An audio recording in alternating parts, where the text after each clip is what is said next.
अतातार साहब ये बताइएगा कि ये जो मामला अभी तक सामने आया है, अफसोसनाक वाकया हुआ बच्चे के साथ मुबैना ज्यादती का, अब एफआईआर वापस ले ली गई और कहा यह जा रहा है कि वो दबाव के तहत वापस ली गई है। लेकिन सोशल मीडिया पर आपसे लोग अपील कर रहे हैं कि रियासत की मदीयत में इस मुकदमे को आगे लेकर जाया जाए, क्योंकि अगर वाकई बच्चे के साथ ज्यादती हुई है और उसके वालिदैन पर दबाव डाला गया, फिर एफआईआर वापस ली गई, तो ऐसे लोगों की पाकिस्तान में कोई जगह नहीं होनी चाहिए। इसकी भरपूर तहकीकात होनी चाहिए और रियासत को आगे आना चाहिए।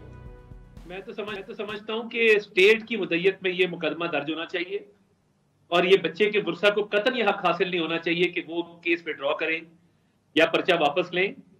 ये एग्जाम्पल बनाना पड़ेगा आदिल साहब। इतने केसेस रेप के, सॉडमी के, चाइल्ड अब्यूज के, ट्रांसजेंडर्स के खिलाफ वायलेंस के जो रिपोर्ट नहीं होते और ये पर्दा डाला जाता है और जो मुद्दई है उनको मना लिया जाता है।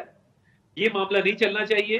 हम पंजाब गवर्नमेंट से भी बात करेंगे और खुद भी इस पे हिदायत जारी करेंगे कि ये बिल्कुल स्टेट की मुद्दत में पर्चा दर्ज हो और जिसने ये घिनौना जुर्म किया है उसको करार वाकई सजा मिले। इस पे बिल्कुल हम कमिटेड है, इस पे कोई कॉम्प्रोमाइज नहीं होना चाहिए।